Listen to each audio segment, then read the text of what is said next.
I wasn't really expecting to perform tonight, so I would have put some makeup on or something. But that's okay. It's Sunday night and we're chilling, right? So I really wanted to have poetry in Exposed. That's the passion that drives it. And it's kind of what's missing here tonight. So I'm gonna come in and fill in and give you guys a little poetry. A little bit of backstory behind this poem. I'm gonna do the first poem that I ever wrote. I started writing poetry about 4 years ago, 5 years ago, 6 years ago, I don't know. I'm losing count. But I had just separated from my husband. I have 2 kids, for those of you that don't know. And I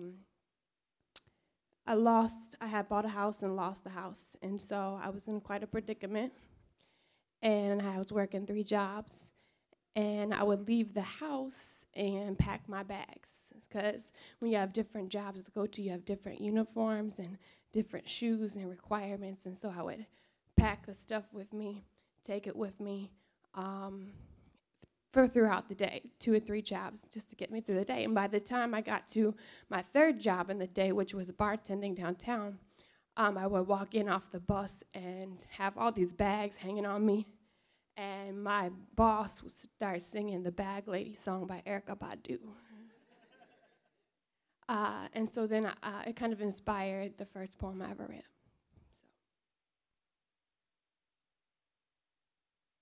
She was a beauty that before had never been seen. She was a woman, phenomenally. She had a superhuman power of invisibility. People were blind to her face and deaf to her voice. Where she was or had been was never her choice. See, once upon a time, she had a happily ever after. Then came the next chapter filled with natural disaster. So she closed that book and searched for one filled with happiness and laughter. It was the freedom in reading that she was after. She walked alone in the night with her head held high and a cautious eye. She would try to tell herself she was not afraid but could not believe in her own lies. She had a melodic stride that sang of strength and pride. There was a tribal beat that pounded from her thighs when she glides. She pushed the cart of fears down the street of tears past the boulevard of broken dreams where loneliness was the only thing that could be seen. She might have took the wrong direction. She may have missed a sign or two. She turned right toward confusion. She turned left when she probably should have went straight on through. And love came and knocked her down. Life kicked and spit as she laid on the ground. Poverty beat her until she was weak. Her hope was stolen from a petty thief who sold it for a short moment of relief. She lied there, paralyzed. The only thing still moving were her eyes. She could see money, power, and greed, but to her, it was not a need. In her heart, in her mind, she was royalty. She had a wisdom worth more than silver and gold. Though torn and old in her clothes, there was a story to be told. See, fashion for her was not about luxury, but necessity. She collected articles of purpose that meant more than what was at the surface. She carried bags filled with adversity. She had a hunger that would never let her forget. Yet the only food that she could get was in a dumpster full of pain and regret. She coughed up lust, she coughed up trust, she coughed so much she could see her own blood. Sleep for her was a crime in which she got arrested from time to time. Time was an illusion in her mind that she could never seem to find in sunshine. That was something she read about once in a book of rhymes. Because in her world, the rain would come and go. The truth bitter cold when it blowed. The thunder rolled, the lightning struck. Well, damn it, that just seemed to be her luck. She was a beauty that before had never been seen. She was a woman, phenomenally. She was found dead on the corner of the street just last week. The world shrugged. Oh, well, she was crazy. Just another one of those lazy old bag ladies.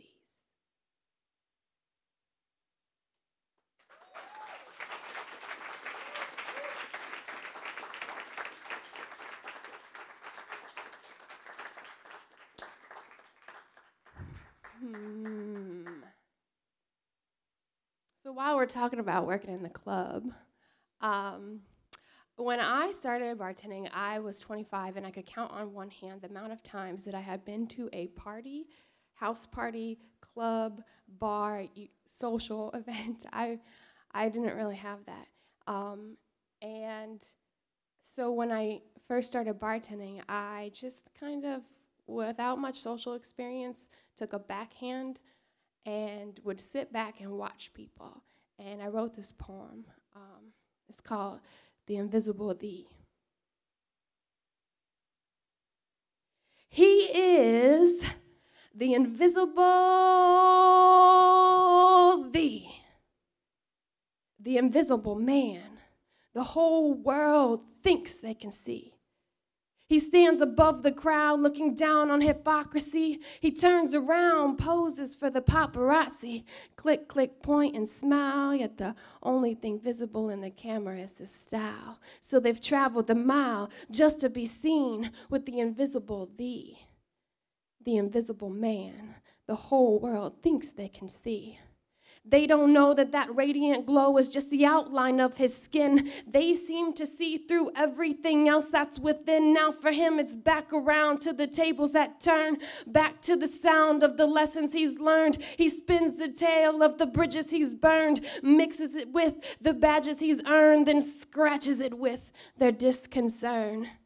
They can't see he's a writer of poetry. He speaks not metaphorically, but lyrically, and discloses publicly that he's secretly in love with the invisibility they can't see. Amongst the crowd, I hear a girl say, "Go DJ, that's my DJ." As her record he plays, I chuckle silently. She's so naive. She actually believes she can see the invisible thee, the invisible man the whole world thinks they can see.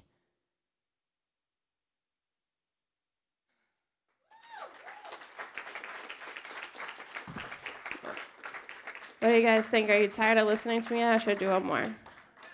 One more? One more. One more. Okay. Long or short? This is really me just stalling while I try to decide what poem I'm going to do next. I'll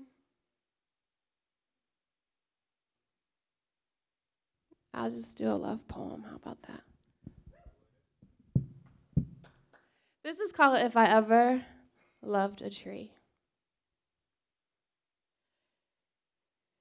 If I ever loved a tree, he would be the birth of me and I, the earth of him. I would pull him in, root him in me. Forever he would be rooted in me. I would feed him like my seed just to see how high he could reach. Encourage him, fetch the heavens for me so that I might hear the sound of my heartbeat pound against the clouds. Lovers would tattoo their claim on his back. The ink would bleed a bittersweet sap. Coming from underneath the deep, I could provide relief for that. He would find peace in that.